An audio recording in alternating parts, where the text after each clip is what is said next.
So a few years ago, I will not say how long, but it's not this administration, it's not last administration, it's a while ago.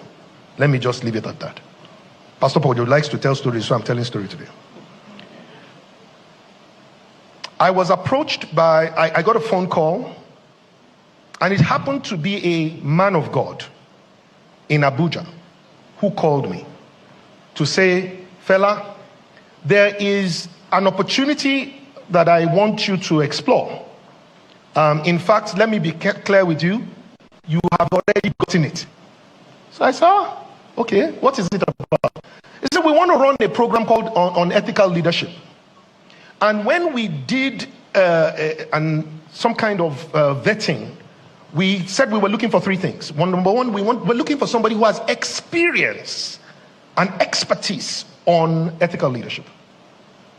Number two, we were looking for somebody who had the reputation of experience and expertise on ethical leadership.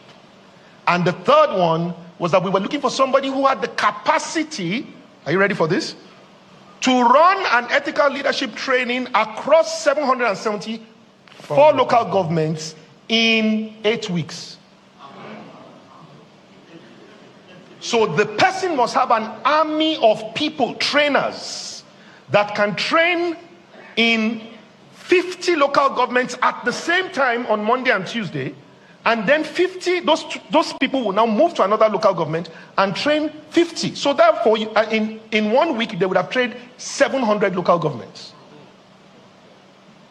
He said, we know what you've been doing with raising speakers, and you have Speakers Corner, you have Speakers Connect. We know all of these things. You know what you've been doing in the banking sector. We believe you are the only one that has all three. So we want you to please give us your invoice. So we went, and I called my team together. I said, please make sure that when you do, everything is at cost. Everything. The pencil must be at cost. The bag, the paper, everything. And then they said, okay, so what do we do as management fee? I said, no, this is for Nigeria. Leave that out. I am not charging a management fee on it. So it's only the cost. So we put in a bid for 1.3 billion at that time. Exact cost. 3 days later, I get a call. Congratulations, fella. You know, you have been given the task. But we looked at the costing and we said, it's not possible that this costing could have been, it's most likely that you did not put anything for yourself. I said, no, I didn't put anything for myself. I said, I told them in that meeting, fella won't put anything for himself. He said, so we decided to put something for you. So we want to put 700 million on top of this thing, so you will get 2 billion, but send us an invoice for 5 billion.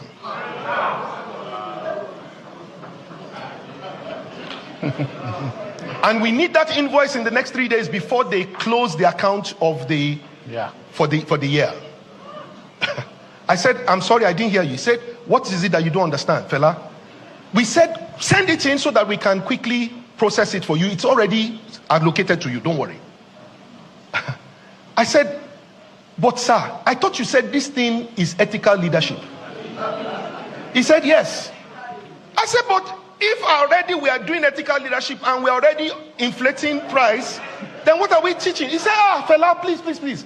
You know that if you don't do this thing, you know these people, they will just give it to one of their people who will not even do any job and they will still deliver that thing. It's better for you to be the one that got it. I said, no, sir.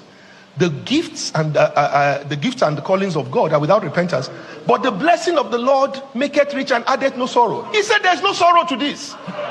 You have been doing well for Nigeria.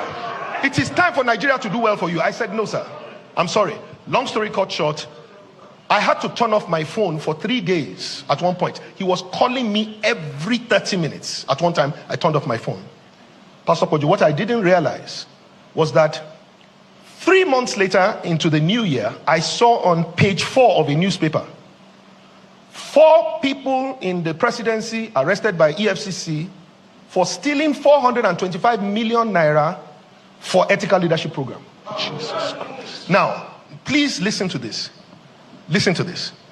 None of you remembers the name of those people, even though I'm sure all of you saw that paper. You know what they would have written? Anybody knows? Duro Toye and 4 others is what they would have written.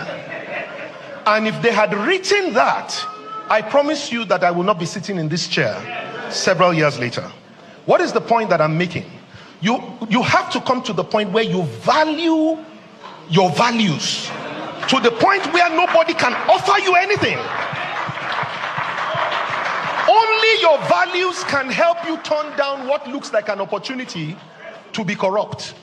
I served for 6 months in the government of this current administration as senior special assistant to the president of Nigeria on national values and social justice.